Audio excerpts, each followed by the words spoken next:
우리 가슴에 손 얹고 한번 이렇게 우리 자신에게 선포할까요? 나는 주의 은총을 입은 자입니다. 주의 은총을 입은 자입니다. 좀 더 영혼을 실어가지고 나는 주의 은총을 입은 자입니다. 나는 주의 은총을 입은 자입니다. 하나님의 은총이 우리에게 밀려오고 있고 이미 밀려왔고 앞으로도 영원히 밀려온다는 것이 얼마나 감사한 일인지 모르겠습니다. 우리의 영혼이 하나님을 향하여 고향되는 것 같습니다. 몇 주 전 그것을 알고 싶다라고 하는 프로그램에서 가평의 한 강가에서 죽은 이렇게 장년의 목사님의 이야기를 다룬 적이 있습니다. 원래 이분은 미국에서 목회를 하셨던 분이죠. 미국에서 목회를 굉장히 건실한 교회를 잘 하셨습니다. 그리고 세계 선교사 대회도 주관할 만큼 능력 있는 분이셨습니다. 그분이 미국의 목회를 급격하게 정리를 하고 한국에 들어와서 살다가 강가에서 시체로 발견이 된 겁니다. 그래서 어떻게 된 일인가 쭉 이렇게 그것을 알고 싶다 팀에서 추적을 한 결과 그 배후에는 임여인이라고 하는 한 여인이 있다는 것을 깨닫게 되었습니다. 그 임여인의 이야기를 듣고 미국에서 전쟁이 일어난다고 해가지고 급히 교회와 집 같은 거를 다 팔고 한국에 들어온 거예요. 한국에 오면 안전하다고, 미국에서 전쟁이 일어나니까. 근데 뭐 전쟁은 일어나지 않았죠. 그런데도 온 가족이나 그 주변에 있는 사람들이 임여인에게 다 휘둘리는 겁니다. 그래가지고 자식이 부모를 막 귀신이 들렸다고, 용이 있다고 그러면서 막 꾸짖고, 그리고 천대하고 집도 제대로 못 들어오게 하고, 그러다가 결국은 이렇게 강가에 이렇게 데려다 주고 그냥 와가지고 죽음인지 타살인지 자살인지도 모르게 아무튼 그렇게 시체로 발견된 그런 가슴 아픈 일이었습니다. 그분은 신학도 하시고 미국에서 목회를 하니까 영어도 잘하시고 또 아시는 분들이 말하기를 굉장히 똑똑한 분이었다 그래요. 근데 어떻게 이렇게 되었을까? 그건 한 사건에서 비롯됐다고 합니다. 임년이라는 여인을 만났는데 이분이 누구에게도 말하지 않았던 젊은 시절의 꿈, 자기가 꾸었던 꿈 이야기를 마치는 거예요. 임여인에게는 특별히 한 가지 재주가 있는데 사람의 과거를 잘 마친다는 거예요. 다른 사람 아무도 알지 못하는 그러한 자신만 알고 있는 과거의 이야기를 임여인이 기가 막히게 맞추는 거예요. 그리고 이분도 자기가 젊은 시절에 이 어떤 땅에서 용이 올라와 가지고 자기를 물었던 꿈이 있는데, 그래갖고 이 꿈이 무엇일까 하면서 누구에게도 이야기하지 않았는데 이 여인을 만났는데 이 사람이 맞추는 거예요. 그러니까 그때부터 이 사람에게 이제 붙들려 가지고 그렇게 목회, 가정 모든 것들이 결국은 파산이 나는 그런 방향으로 나가게 되어집니다. 참 여러분, 어떻게 그렇게 사람이 그럴 수 있을까? 우스꽝스럽다라고, 참 어리석다라고 생각할지 모릅니다. 그런데요, 사람에게는 그런 부분이 있습니다. 특별히 자기가 굉장히 어려울 때 지푸라기라도 잡는 심정으로 살아갈 때가 있습니다. 그런데 자기 과거를 맞추게 되어지면 거기에 확 이렇게 빠지게 되어지는 것입니다. 사람이 어떻게 과거를 맞춥니까? 어떻게 그 마음속에 있는 생각을 투시해서 볼 수 있습니까? 이건 영적인 세계가 있는 것입니다. 귀신들이 장난을 하는 거예요. 귀신들이 그 사람의 영혼을 붙드는 것입니다. 그래서 여러분, 혹이라도 여러분이 어렵다 할지라도 어려우면 어려울수록 하나님 앞에 나오셔야지 이상한 데 찾아가지 않으시기를 바랍니다. 그래서 간혹 교회 다니는 분 가운데 아직 성경을 잘 모르고 그런 분들 가운데 이상한 데 가면 잘 맞춘 자더라, 우리 자녀가 입시가 잘 안 되는데 취업이 잘 안 되는데 한번 거기 가서 한번 좀 도움을 받아볼까, 그러다가는 자칫 귀신에게 붙들릴 수가 있습니다. 귀신이 그런 능력은 있거든요. 우리보다는 귀신이 능력이 있습니다. 하나님하고는 비교할 수가 없죠. 그런데 그런 것에 붙들려서 또 이렇게 가는 경우들이 있습니다. 이제 이번 주에 구정 있지 않습니까? 장난으로라도 점친다든지 뭐 토정 비결을 본다든지 뭐 이렇게 사주를 본다든지 그런 거 전혀 하시지 말기를 바랍니다. 하나님이 전혀 기뻐하시지 않아요. 그냥 예수 믿는 사람은 오직 하나님의 말씀만 붙들고 나아가면 하나님께서 다 잘 알아서 해주시는 줄로 믿으시기 바랍니다. 괜히 어디 가서 손금 보고 관상 보고 뭐 그리고 그런 거 하나도 도움이 안 됩니다. 저 예수 믿기 전에 저희 아버지는 토정 비결을 잘 봤어요. 그래서 이 구정 때마다 보면은 올해는 물가 가지 말아라 뭐 이런 거 많이 하잖아요. 예, 전혀 도움이 안 돼요. 별 뭐 맞춘 것도 없고 도움이 안 됩니다. 우리는 그냥 예수 잘 믿고 하나님 말씀 따라 살아가면 하나님께서 푸른 초장 쉴만한 물가로 영생의 세계로 인도해 주시는 것입니다. 귀신은 실제 합니다. 그리고 그 귀신을 좋아하는 사람들에게 영향을 끼칩니다. 빌립보에 그런 여종이 있었어요. 귀신이 들려가지고 점을 잘 치는 여종이 있었습니다. 사람들의 과거를 잘 맞췄던 것 같아요. 혹은 현재 어려운 일이 있으면 이리 가라 이렇게 도움을 주었던 것 같아요. 사람들이 그 여종에게 가가지고 점을 치고 많은 복채를 냅니다. 그러니까 여종의 주인이 굉장히 수익을 많이 얻고 있습니다. 근데 이 귀신 들린 여종이기 때문에 바울과 실라가 어떤 사람인지 잘 아는 거예요. 그래갖고 바울과 실라를 쫓아다니면서 괴롭게 합니다. 이 사람들은 보통 사람들이 아니다. 이 사람들은 하나님의 종들이다 라고 이렇게 외치면서 그렇게 바울과 실라를 괴롭힙니다. 그러니까 바울과 실라가 피해 다니다가도 도저히 안 되겠는가 봐요. 그래가지고 이제 이런 귀신이 자꾸 복음 전파를 방해하고 엉뚱한 일을 하니까 결국 이제 주님의 이름으로 외치게 되어집니다. 우리 한번 18절 말씀 16장 18절 말씀 같이 한번 읽어볼까요? 시작. 이같이 여러 날을 하는지라 바울이 심히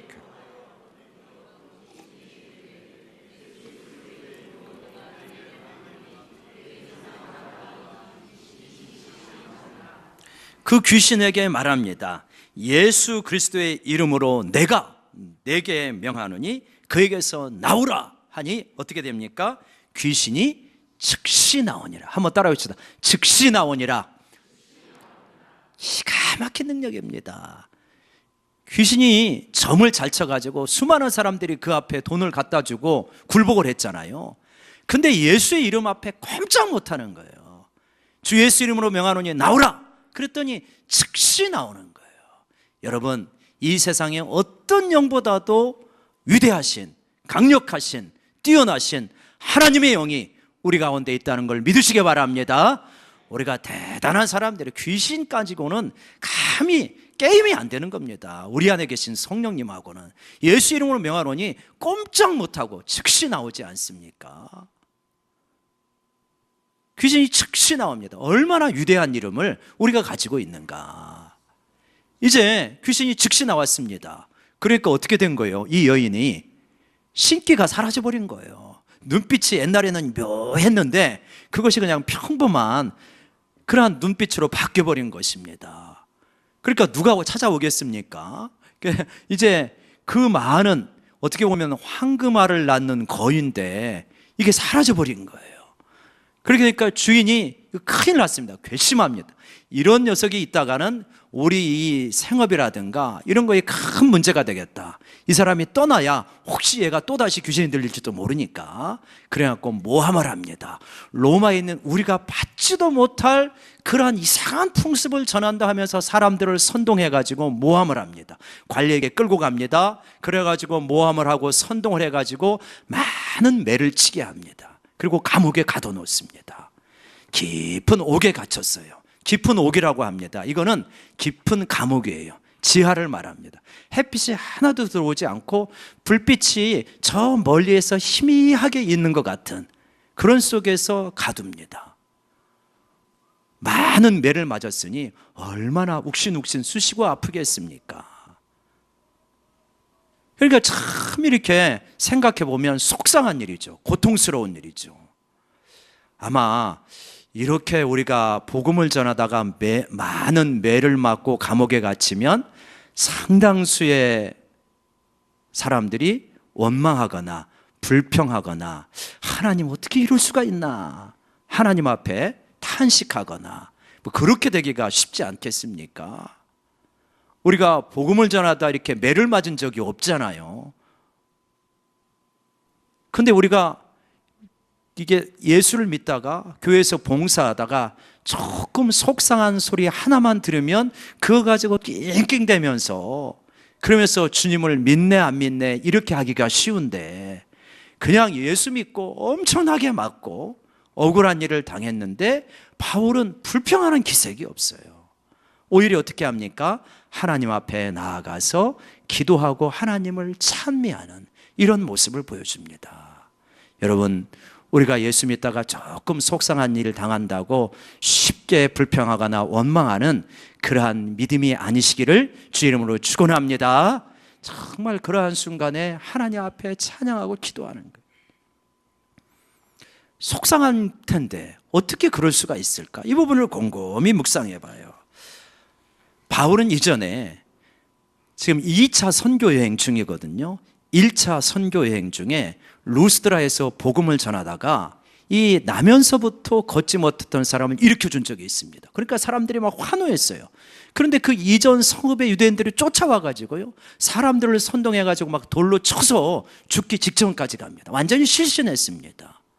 그래서 제자들이 걱정해가지고 둘러서가지고 바울 선생님 어떡하냐고 그러면서 기도하고 있는데 갑자기 벌떡 일어나는 거예요. 피가 막 낭자해 있죠. 근데 툴툴 털고 또다시 들어갔다가 다음 성에 가서 복음을 전합니다. 하나님께서 얼마나 강력한 하나님이신지를 바울은 체험을 한 거예요. 부활하신 예수님을 경험을 한 거예요. 하나님은 어떤 분이신가? 지금은 내가 억울하게 매를 맞고 감옥에 갇혔지만 얼마든지 나를 구원하실 수 있는 하나님이라고 하는 분명한 믿음, 경험이 있는 것입니다. 그래서 감옥에서 찬양할 수 있는 거예요. 여러분, 우리도 마찬가지입니다. 인생의 어려운 가운데 혹은 주님을 섬기다가 고통 가운데서 이렇게 어렵고 힘들 때 여러분, 우리가 그 속에서 찬양할 수 있는 것은 무슨 까닭인가? 낙심하지 않고 하나님 앞에 기도할 수 있는 것은 무슨 까닭인가? 우리에게 믿음이 있는 거예요. 어떤 믿음이냐? 나와 함께 하신다는 믿음. 하나님께서 분명히 이 위기 가운데서, 이 고통 가운데서 나를 건져내실 수 있다는 믿음, 그리고 그랬던 경험, 그것이 우리에게 있는 것입니다. 그것이 이것이 있는 사람들은 좌절하지 않는 거예요. 옛날에 그렇게 어려웠을 때도 하나님께서 나를 건져주셨는데 얼마든지 지금도 건져주실 수 있을 것이다. 지금 당장 건져주시지 않는다 할지라도 분명히 하나님의 때가 되면 나를 건져주신다는 그런 믿음과 확신이 있는 거예요. 그리고 그 믿음과 확신은 말씀에서도 나오고 나의 경험에서도 나오는 거예요. 그래서 기도하게 될 때 하나님의 영이 놀랍게 우리를 붙잡는 거예요. 여러분, 감옥에 있어도요, 찬양하면 천국에 임한다는 걸 믿으시기 바랍니다. 너무 삶이 어려우면 성경도 잘 안 읽혀요. 기도도 잘 안 됩니다. 근데 한 가지는 할 수 있어요. 믿음의 사람들이 뭘 할 수 있습니까? 하나님께 찬양은 드릴 수 있어요. 우리 마음을 그대로 표현하고 있는 기가 막힌 찬양을 부르면서 내 마음이 하나님 앞에 열리기 시작하는 거예요. 그래서 하나님의 임재가 다시 느껴지고요, 또 하나님의 영이 역사하시면 우리가 그 속에서 회복이 되어지는 거예요. 아마 그런 부분들 많이 있으실 거예요. 정말 누구도 내 마음을 모르는구나, 누구에게도 이걸 토해낼 수 없구나, 근데 하나님은 아시겠지 하면서 무릎을 꿇고 기도하고 있는데 이상하게 내가 언젠가 들었던 그 찬송과 가사가, 그 찬양이 한참 잊어버렸던 것인데 흘러나오는 거예요. 그러면서 흥얼거리면서 따라 부르다 보니까 그게 내 노래인 거예요. 내 가슴을 기가 막히게 표현하고 있는 거예요. 그래서 정말 그 속에서 하나님이 나를 잊지 않으셨지, 나에게는 하나님이 계셨지, 이 하나님이 지금 멀리 계신 것 같지만 이렇게 가까이 계시는구나, 충분히 나를 구원하실 수 있지, 그러면서 그 하나님의 은혜 가운데 감격하며 눈물을 흘리고 회복되어지는 역사가 일어나게 되는 것입니다. 특별히 어렵고 힘든 분이라면, 특별히 감옥에 있는 것 같은 그러한 좌절 속에 있는 분이라면 더욱더 하나님의 얼굴을 바라보며 찬양하시기를 바랍니다. 그때 찬양을 하면 그 감옥이지만 어떻게 되어집니까? 감옥이 천국으로 바뀌는 거예요. 하나님이 임재하는 곳이 천국이거든요. 여러분, 그러면서 그렇게 찬양을 하며 하나님의 임재가 하면 옥문이 열리는 역사가 일어나는 것입니다. 착고가 풀리는 역사가 일어나는 거예요. 그러한 찬송가 가사가 438절이죠. 한번 438장 보실까요? 3절에 보면 높은 산이 거친 들이 초막이나 궁궐이나 내 주의 주 모신 곳이 그 어디나 하늘나라. 우리 3절 우리 김효경 집사님이 같이 부르실 때, 죄송합니다, 성효경 집사님. 높은 산이 거친 들이 초막이나 궁궐이나 내 주 예수 모신 곳이 그 어디나 하늘나라. 할렐루야 찬양하세. 내 모든 죄 사함 받고 주 예수와 동행하니 그 어디나 하늘나라. 같이 하십시다. 높은 산이 거친 들이 초막이나 궁궐이나 내 주 예수 모신 곳이 그 어디나 하늘나라. 할렐루야 찬양하세. 내 모든 죄 사함 받고 주 예수와 동행하니 그 어디나.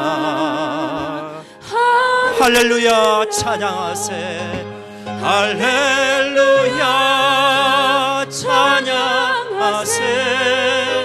내 모든 죄 사함 받고 주 예수와 동행하니 그 어디나 하늘나라.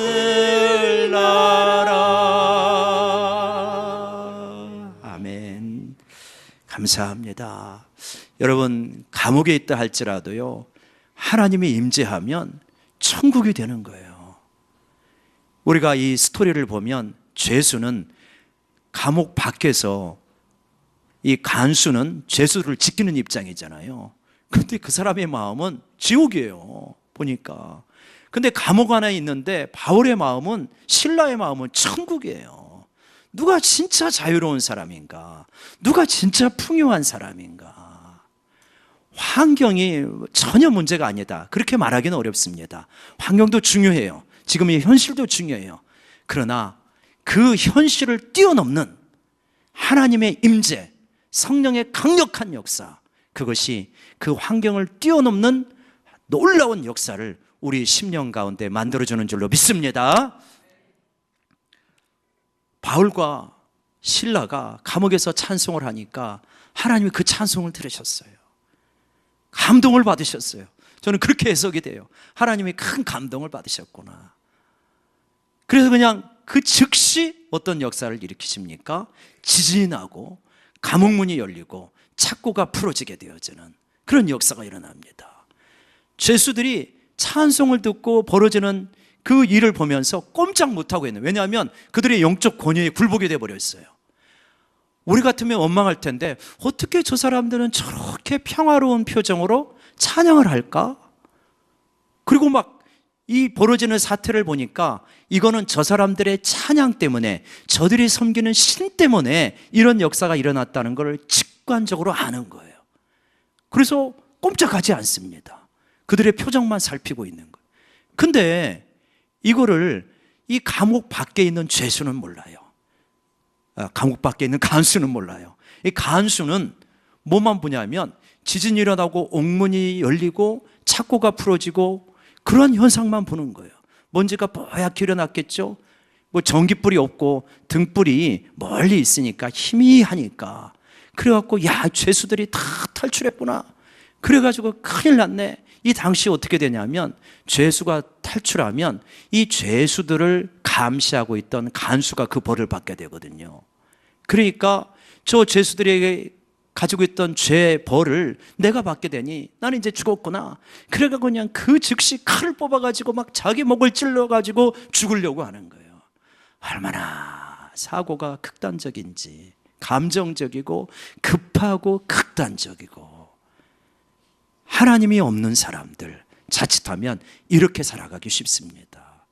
혹시 우리 마음속에 그런 것이 있는지, 조금 어려운 일이 생기면 뭔가 제대로 알아보지도 않고 제대로 시도해보지도 않고 굉장히 감정적이고 급하고 극단적으로 그렇게 뭔가를 선택하려고 하는 그런 분이 혹시 없습니까? 이 시간 이 간수를 바라보면서 돌이키시기를 바랍니다. 그래서 하나님이 함께 하시면 나는 얼마든지 이러한 부분을 해결할 수 있다는 믿음을 가지셔야 돼요. 조금 어려우면 그냥 전부 아니면 전무예요. all or nothing 밖에 없어. 사고가, 인생은 굉장히 스펙트럼이 넓은 것입니다. 흑과 백 사이에 굉장히 많은 다양한 선택지가 있어요. 근데 사고가 단순해가지고 이거 그냥 도 아니면 모인 거예요. 그래서 그냥 극단적으로 선택을 합니다. 얼마든지 길이 있는데. 근데 그때 사도 바울이 간수를 바라보면서 외칩니다. 우리 외치는 장면 한번 같이 보실까요? 사도행전 16장 28절이요. 우리 같이 한번 읽어봅시다. 사도행전 16장 28절을 시작. 바울이 크게 소리질러 이르되 내 몸을 상하지 말라. 우리가 다 여기 있노라 하니. 내 몸을 상하지 말라. 우리가 다 여기 있다. 지금 누가 누구를 케어합니까? 죄수가 간수를 케어하는 거예요. 하나님과 동행하면 이런 역사가 일어납니다. 요셉도 마찬가지였죠. 감옥에 갇혀 있지만 오히려 간수장을 도와줘요. 그리고 이 떡 맡은 관원장, 술 맡은 관원장을 케어하는 거예요. 자기 주제가 지금 어떤 주제입니까? 히브리 노예잖아요. 거기다가 이 뭐 형법적으로는 그런 엄청난 성폭행범이 돼가지고 무고이지만, 그래서 감옥에 갇혀 있는 처지인데 실제로 요셉은 너무 자유로운 사람. 감옥에 있지만 다른 사람의 표정을 살필 정도로 여유가 있는, 심령의 에너지가 있는 그런 사람이 됩니다. 그러니까 하나님과 동행하는 사람, 주님의 임재를 누리는 사람은 그 지위에 상관없이 주변 사람들에게 선한 영향력을 끼칠 수 있고 리더십을 발휘할 수 있다는 거예요. 나중에 보면 사도 바울이 로마로 호송되는 장면이 나옵니다. 근데 배를 타고 가잖아요. 호송되는 죄수인데 실제로 그 배의 선장이라든가 또 그 로마의 이 백부장이 다 사도 바울에게 물어봐요. 어떻게 하면 좋겠냐. 왜냐하면 이 사람에게는 하나님으로부터 오는 지혜가 있는 거예요. 자연스럽게 영적인 리더십이 형성이 되어집니다. 여러분, 명절이잖아요. 내가 며느리이기 때문에 아무것도 못한다, 내가 조카이기 때문에 아무것도 못한다, 그렇지 않아요. 주님과 동행하면요 자연스럽게 영적인 영향력이 있는 거예요. 영적인 리더십이 있는 거예요. 제에게는 나이 어린 며느리지만, 쟤는 어린 조카이지만 뭔가 영적인 리더십이 있다는 걸 직감적으로 느끼는 거예요. 함부로 대하지 못해요. 하나님과 동행하고 있는 사람, 처음에는 함부로 대할지 모르지만 뭔가 다른 것이 있다 느끼는 것입니다. 여러분, 교회에서도 마찬가지예요. 교회에서도 나이도 있고 교회에서 어떤 직분도 있고 교회에서 맡은 역할도 있습니다. 그분들이 리더십을 발휘하는 면도 있지만 진짜 교회의 리더십은 누가 발휘하냐? 하나님과 동행하는 사람이 발휘하는 거예요. 하나님과 동행하고 있으면 비록 그 사람이 청년이라 할지라도 혹은 교회에 막 들어온 사람이라 할지라도 뭔가 주님과 동행하고 있으면 영적인 리더십이 발휘가 되는 거예요. 여러분, 그렇게 말씀하시지 마시기 바랍니다. 나는 교회에 온 지 얼마 안 되기 때문에, 나이가 어리기 때문에, 혹은 어떤 직분이 없기 때문에 내가 할 일이 없다. 아니라니까요. 주님과 동행해 보십시오. 주님의 영향력이 있어 보십시오. 구역에서요, 구역장이 있어도요, 주님과 동행하는 한 구역원이 있으면 자연스럽게 그 발언에 귀를 기울이게 돼 있어요. 선한 영향력이 나타나게 되어 있는 것입니다. 여러분, 우리 모두가 그렇게 실제적인 영적인 영향력을 가지시기를 주의 이름으로 축원합니다. 한번 같이 옆 사람 바라보면서 축복합시다. 당신의 눈빛을 보니 어디서나 영향력을 발휘할 사람입니다. 시작.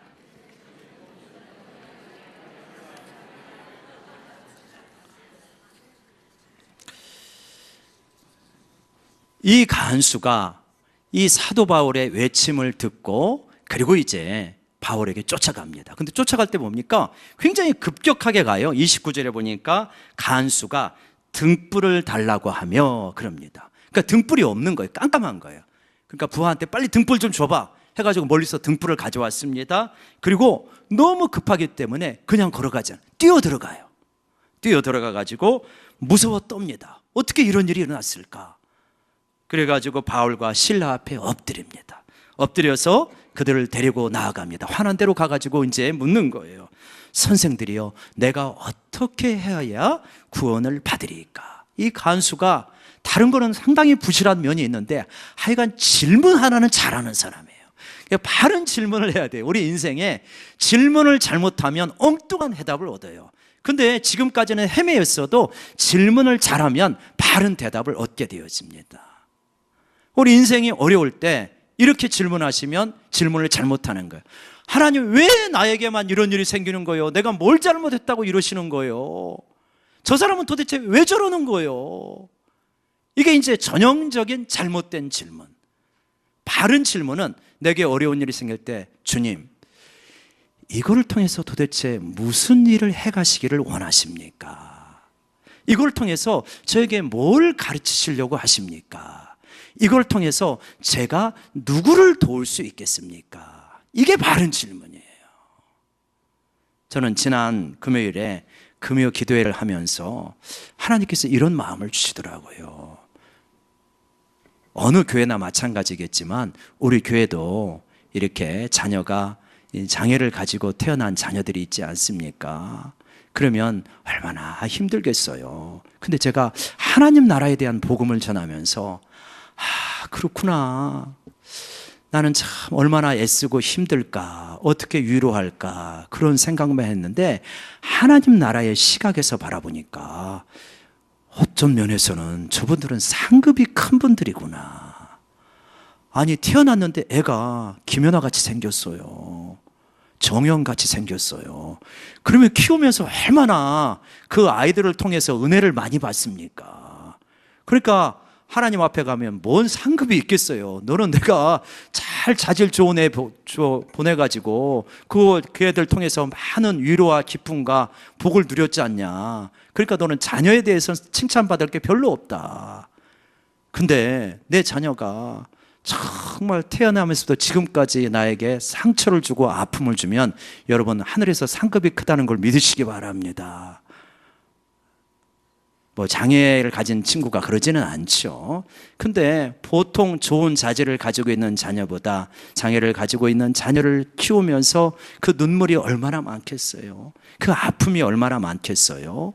그러면서 이 자녀를 통해서 하나님께서 이루실 것들을 생각하면서 기도하시는 그런 모습을 볼 때 너무 은혜가 되더라고요, 저는. 그러니 하나님께서 그 모습을 보면서 얼마나 너 애썼냐, 그러면서 참 그 부분에 대해서는 큰 상을 받겠구나, 그런 깨달음이 오더라고요. 그래서 우리 집사님들은 그런 분들이 많아요. 이러한 아픔을 가지고 있는 그러한 장애를 키우면서 그러한 아픔을 가지고 있는 다른 학부모들을 잘 도우시더라고요. 그러니까 질문을 바르게 한 거죠. 이거를 통해서 하나님, 내가 누군가를 도울 수 있겠습니까? 이걸 통해서 내게 가르쳐 주시고자 하는 교훈이 무엇입니까? 질문을 바르게 하면 좋은 해답을 얻게 되어집니다. 여러분, 혹시 나의 삶 속에 질문을 던질 수밖에 없는 그러한 상황이 되었을 때 하나님 앞에 바른 질문을 던지시기를 주의 이름으로 축복합니다. 이제 그렇게 되어지면 좋은 해답을 얻게 되어지는 거예요. 그때 대답이 무엇입니까? 주 예수를 믿으라. 그리하면 너와 내 집이 구원을 얻으리라. 이 짧은 문장이지만 기가 막힌 문장이에요. 주 예수를 믿으라. 그래야하면 네가 구원을 얻고 내 집이 구원을 얻으리라. 명절에 가족들이 모이는데 지금 벌써부터 스트레스 받는 분 있죠. 우리 집에 가면 어떤 일이 또 생길까? 이번에는 또 혹시 제사 문제로, 혹은 친인척 간의 갈등으로, 혹은 또 잘난 체 하는 또 누구 때문에 우리 아이들이 받을 상처로 걱정이 되어진다. 뭐 이럴 수 있잖아요. 근데 구원의 역사가 있다는 거예요. 주 예수를 믿으면 너도 구원을 받지만 너의 가족들이 다 구원을 받는다. 그것이 즉각적으로 지금 이 빌립보 간수의 집처럼 즉각적으로 이루어지기도 하지만 또 오랜 시간에 걸쳐서 이루어지는 경우들이 더 많죠. 그렇지만 주 예수를 믿으면요, 지금은 힘들지 모르지만 나와 내 집이 구원을 받는 역사가 일어난다는 것을 분명하게 믿으시기 바랍니다. 구원을 받는 역사가 일어나요. 우리에게는 구원이 필요합니다. 누구나 할 것 없이 구원이 필요하죠. 죄의 문제로부터 구원은 말할 것도 없고, 내면의 문제, 관계의 문제, 재정, 건강, 여러 가지 어려움들로부터 구원을 받아야 돼요. 구원이 필요한 존재들이에요. 근데 어떻게 구원을 받냐? 주 예수를 믿는 거예요. 예수님을 믿어야 되지만 주 예수를 믿는 거예요. 예수님이 진정한 나의 주요, 나의 왕이요, 내 모든 인생 문제의 해답이고 키라고 하는 것을 믿는 거예요. 우리 가정에 어려운 문제가 있습니까? 내 안에 어려운 문제가 있습니까? 문제는, 해답은 무엇이다? 주 예수를 믿는 거다. 예수를 진짜 잘 믿는 거다. 예수님의 가르침을 따라 살아가는 것이다. 인생의 해답이 어디에 있는가? 예수님에게 있다고 하는 것을 믿고, 내 자녀의 문제이든 재정의 문제이든 건강의 문제이든 친인척 간의 문제이든 예수님의 해답이라는 걸 믿으시기 바랍니다. 그리고 주님의 가르침을 따라 순종하시는 겁니다. 그게 주 예수를 믿는 거예요. 내 인생을 의뢰하는 거예요. 어제 저녁에 우리 성도님들이 참 이렇게 짓궂으시다. 한편으로 그런 생각이 들어요. 여러분, 힘든 전화하려면 토요일 날 저녁에 저한테 하지 마시기를 바랍니다. 두 분이 전화가 왔어. 두 분이 안 좋은 내용으로. 가능하면 힘든 전화는 화요일 날 해주세요. 화요일 날. 그래가지고 이제 힘든 전화를 쉬고 말씀 묵상하고 그러고 있는데 전화가 왔어요. 그리고 이제 잠을 자려고 하니까 이게 잠이 숙면이 잘 안 취해지는 거예요. 근데 그때 주님이 말씀하시는 거예요. 진짜 너에게 필요한 거는 뭐냐? 주 예수를 믿어라. 그러면 네가 구원을 받고 너의 교회가 구원을 받는다. 그렇습니다. 문제가 커서가 문제가 아니고 우리의 믿음. 주님은 우리의 문제보다 훨씬 크시잖아요. 우리의 한계보다 훨씬 크신 분이 주님이잖아요. 우리의 능력으로만 자꾸 하려고 하니까 너무 인생이 버거운 거예요.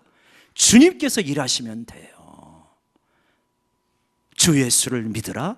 그리하면 너와 내 집이 구원을 얻으리라. 여러분, 이 말씀을 붙드시고 믿으시기를 바랍니다. 그렇습니다. 주님, 진짜 내가 주님을 믿습니다. 주님의 왕되심을 믿습니다. 주님의 말씀대로 순종하면 주님께서 역사하실 것을 믿습니다. 그러면서 내 지금 환경과 문제 가운데 주님이 들려주시는 말씀과 그분의 음성을 듣고 순종하십시오. 그러면요, 감옥에서 사도 바울에게 일어난 역사가 일어납니다. 먼저는요, 주님에게 순종하면 내 마음속에 천국이 임재가 되어져요. 그리고요, 어떤 역사가 일어나냐? 옥문이 열리고요, 착고가 풀어지고 여러 영혼을 살릴 수 있는 그러한 역사가 일어난다는 걸 믿으시기 바랍니다. 우리의 키는 주 예수입니다. 주 예수를 믿어라. 그러면 너와 내 집이 구원을 얻으리라. 이 역사가 반드시 일어나게 될 줄로 믿습니다. 기도하십시오.